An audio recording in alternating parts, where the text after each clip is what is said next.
지금부터는 한동훈 국민의힘 신임 당대표를 연결해서 앞으로 당을 어떻게 이끌어가고 대통령과 민주당과의 관계는 어떻게 정립할지 좀 더 자세히 물어보도록 하겠습니다. 한 대표님 먼저 당선 축하드립니다. 예, 윤앵커님 고맙습니다. 예.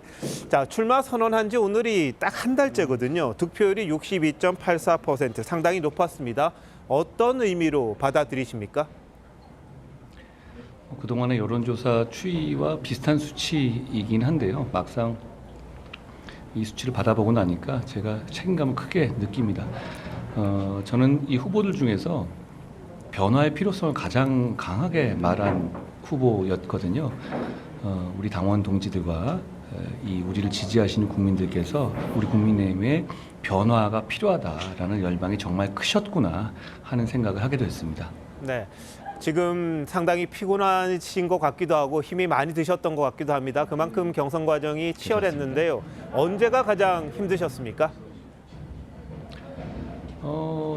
사실 출마를 결심하는 것이 좀 고심이었고요. 그 다음부터는 사실 저는 일단 시작한 일에 대해서는 뒤를 돌아보지 않는 편이어서 고민하진 않았습니다. 다만 지금 이 시기에 선거를 하는 것 자체가 굉장히 어렵거든요. 이 굉장히 무더위에 저희는 그렇게 힘들지는 않았는데 당협을 이렇게 다니게 됐단 말입니다. 그런데 당협에서 나이 연세 많으신 분들이 오셔서 땀을 많이 흘리시고 계셔서 아이고 이거 이러다가 좀 사고 나는 거 아닌가 하는 걱정을 많이 했었습니다. 그런 거 말고는 뭐 무난히 잘 지나왔습니다. 네. 당대표가 되시자마자 어깨가 더 무거워질 수밖에 없는 상황입니다. 여당 상황 만만치가 않기 때문인데요. 원희룡, 나경원 후보와의 충돌, 갈등, 이 후유증이 심각할 거란 우려가 있지 않습니까? 어떻게 치유하시려고 하십니까? 다 대단한 경험을 가지시고 경륜을 가지시고 애당심이 강한 분들입니다. 원래 당내 이런 경선이 더 치열하고 더 격렬하다고들 하더라고요. 격렬한 선거가 지났고 경쟁은 끝났습니다. 저희가 합심해서 우리 당이 겪고 있는 위기를 잘 돌파해 나갈 겁니다. 제가 이 다른 후보님들께 청해서 좋은 의견 많이 듣고 함께 가도록 더 정성을 기울이겠습니다. 네, 윤석열 대통령 찾아가겠다고 하셨잖아요. 그런데 갈등이 여전히 깊다 이런 예. 분석도 있습니다. 지지자들이 원하는 게 원만한 당정 관계일 텐데 앞으로 대통령과 어떻게 언제 소통하고 협의하실 생각이신지요? 당정 관계라는 것은 그 자체가 정치의 목표가 아니라 정치의 목표는 국민들을 잘 살게 하고 나라를 발전시키게 하는 거죠. 그 목표에 이르는 중간 과정이죠. 그런데 그 중간 과정으로서의 당정 관계가 가장 효율적이고 생산적인 경우가 치열한 토론을 해서 정답을 찾을 때입니다. 제가 흉금을 터놓는 토론을 통해서 그렇게 하겠다는 말씀을 드렸습니다. 그리고 오늘 이 결과가 난 이후에 제가 전화를 드려서 앞으로 당정이 화합하고 시너지를 내는 방식으로 국민을 위해서 좋은 정치를 하겠다라는 포부를 대통령님께 말씀드렸습니다. 아, 통화를 직접 하신 건가요, 그러면요? 예, 제가 직접 드렸습니다. 그 외에 다른 말씀 없으셨습니까? 대통령께서도 이 경선 과정에서 참 수고했고 앞으로 좋은 정치하라라는 말씀을 덕담을 해주셨습니다. 네, 그럼 다른 당원들이나 국민들이 걱정할 일은 없다 이렇게 봐도 될 것 같군요. 자, 그리고 김건희 여사 수사 놓고요. 검찰 내 갈등이 지금 폭발 직전입니다. 아까 조사 받은 건 다행인데 국민 눈높이에는 맞지 않았다 이런 취지로 말씀하신 걸로 이해가 되던데요. 이 문제는 어떻게 해결해야 된다고 보십니까? 영부인께서 직접 조사, 대면 조사까지 받으셨고요. 그러니 이제 검찰이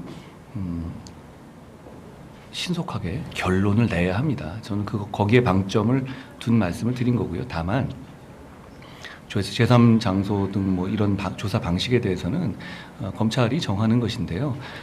다만 국민의 눈높이를 조금 더 고려했어야 되는 게 아닌가라는 생각을 말씀드린 겁니다. 네, 신임 당대표가 할 일이 많습니다. 그런데 특히 야당이 법안과 특검을 수적 우위로 밀어붙이는데 딱히 방법이 없거든요. 거야를 상대할 보관 어떤 게 있으십니까?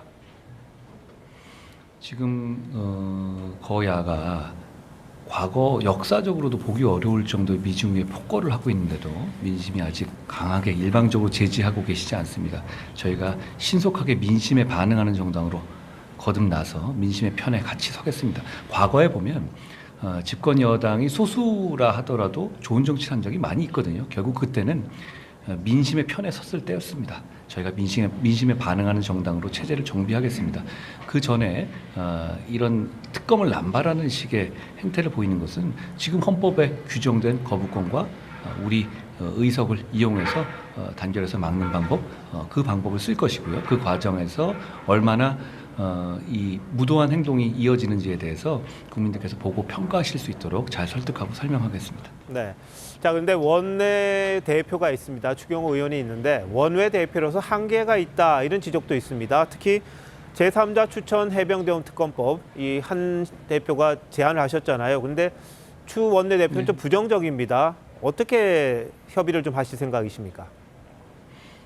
당대표가 독단으로 일하는 것은 아니고요. 시스템이 있습니다. 저는 제가 말한 제3자 특검법, 대법원장 특검법이 효용을 가지고 있고 그것이 우리 국민의 힘이 받고 있던 여러 가지 오해를 불식시켜주는 데 이미 역할을 했다고 생각해요. 그리고 더불어민주당의 이재명 대표가 더불어민주당이 지명하는 특검만 고집하고 제가 말하는 특검은 절대 안 한다고 얘기하는 정도에서 그걸 보면 이 더불어민주당이 말하는 특검이 진상을 규명하기 위한 특검이 아니라 정략적인 이익을 위한 특검이라는 점을 드러냈다고 생각합니다. 제가 당대표가 됐으니 저는 당대표 후보로서 제 대안을 의견을 냈던 것입니다. 당내 절차를 통해서 제 입장을 잘 설명하도록 하겠습니다. 네, 마지막으로 경선 과정에서 내놓은 여러 정책이 있는데요. 신임 대표로서 가장 먼저 하고 싶으신 게 뭔지 궁금합니다. 민생 관련 정책입니다. 제가 지역에 있어서 현장 사무소를 되살리는 부분, 이 부분들 포함해서 우리 당의 체질을 개선하는 이 일을 계속할 것인데 그에 앞서서 금투세 폐지나 이 종부세 문제 같은 어느 정도 의견 접근이 가능한 민생 법안들을 우선적으로 테이블에 올려서 협상을 하고 그걸 통해서 민생을 나아지게 하는 법을 추진하는데 우선 집중하겠습니다. 네, 대표로 선출되신 거 다시 한번 축하드리고요. 국민을 위한 정치 꼭 좀 부탁드리겠습니다. 고맙습니다. 고맙습니다.